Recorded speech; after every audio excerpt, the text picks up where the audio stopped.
Welcome to another F1 Fantasy video ahead of Race Week 9 in Montreal. The plan is to have more content. It's going to start ramping up after next week. I should be fully recovered by then. I've got a bit of an allergy, and also I'm going to have more time on my hands to produce more FPL content for next season, as well as F1 Fantasy and UCL Fantasy around August, September for that one. But what we're going to be focusing on today is my team selection, how I did in Race Week 8 in Azerbaijan, and then looking ahead to what the potential changes, because there are a few pieces of news that we need to address and how this could influence the best drivers and the best team setup for Montreal. So let's get straight into this. Before we fully delve into this, let's get this video to 100 likes. It'd be much appreciated. And also, let me know what changes you would make in terms of the graphics that you see on the screen. Do you like the new kind of border around the camera? And is there anything else you would change? I'm actually looking to have some borders around some of the screens that we're going to be using in FPL. And you're going to see maybe a few tasters in the next week or two. And I'd encourage all of you to leave your comments down in the comment section below.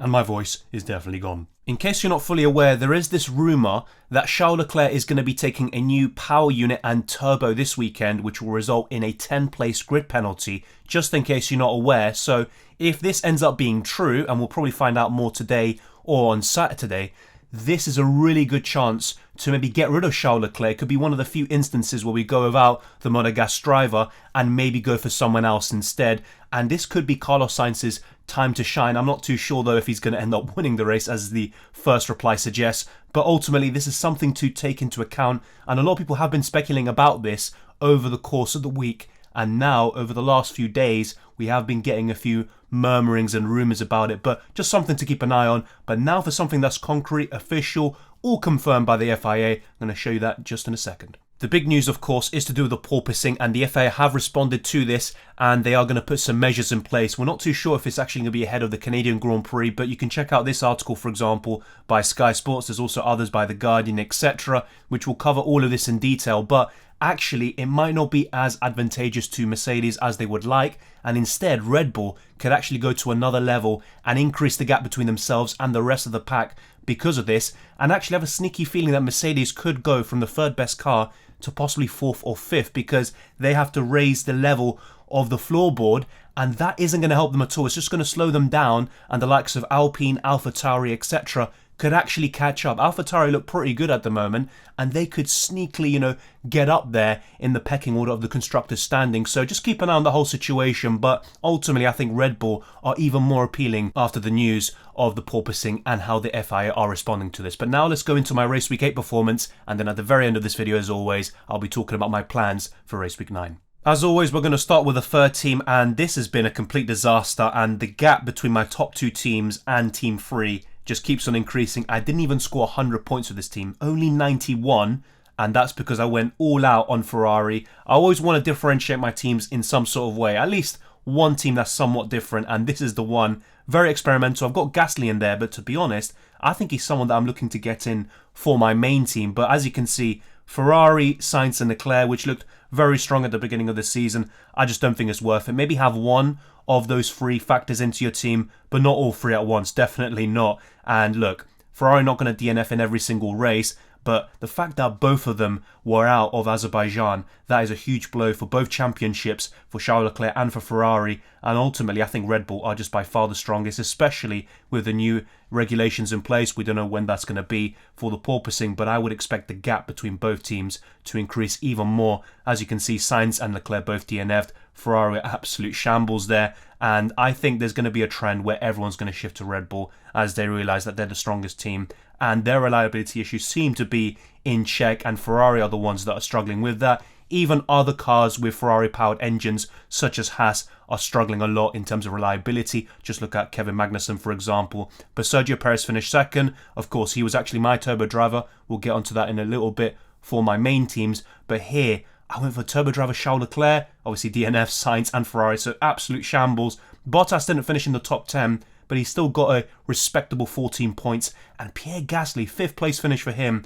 And he's someone I definitely want to get in for my main teams. But that was Team 3, and to be honest, I don't want to look at it any longer. There's no point showing Team 2 as well, because it's the exact same as Team 1. So my logic really was, well, if Team 2 is doing so well, why don't I just repeat that with Team 1? Do the exact same thing, and I should get a decent haul of points. And that ended up being the case. I played the wildcard in both occasions to kind of build that team value. Team 1 still has the largest team value, but not the most points. So 165, as you can see on the left-hand corner of your screen. I went up from around 35k to 15k, so very happy with that. My rank is actually pretty healthy at the moment. And Team 2, of course, I don't want to think about what rank I would be in. It'd probably be in the top 1k for sure. But ultimately, I'm still very happy with how Team 1 and Team 2 did. I turbo-drived Perez. He's got a great record in Street Circus. Obviously, he won in Monaco. But last year in Azerbaijan, he took advantage of Hamilton's error in that race and also Verstappen's DNF. And he ended up winning the race from a pretty difficult position at the start.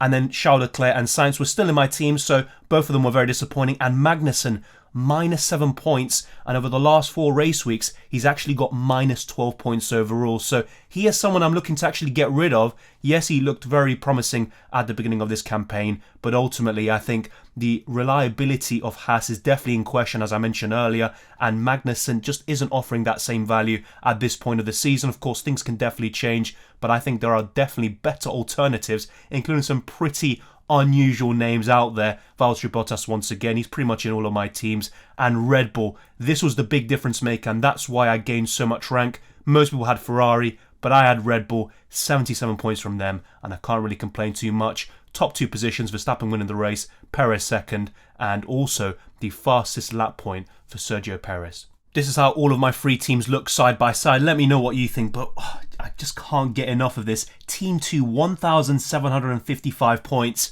That is 143 points more than my main team. It's absolutely insane. But those 2 teams are still in a very strong position. Just forget about Team 3. That is the kind of experimental one. I'll go for someone like Gasly or maybe Vettel pretty early on. And if they start showing some promising signs, I can then transition them into my top 2 teams and then repeat the process with Team 3, which is always, in my opinion, the kind of experimental one. But remember, only Team 1 really counts for the overall rank and the leaderboards in that way. So just bear that in mind, and that's why I always make a point of the differences between Team 1 and 2. Now let me show you my Raceweek 9 team selection, and be sure to let me know your teams and your plans down in the comment section below as always.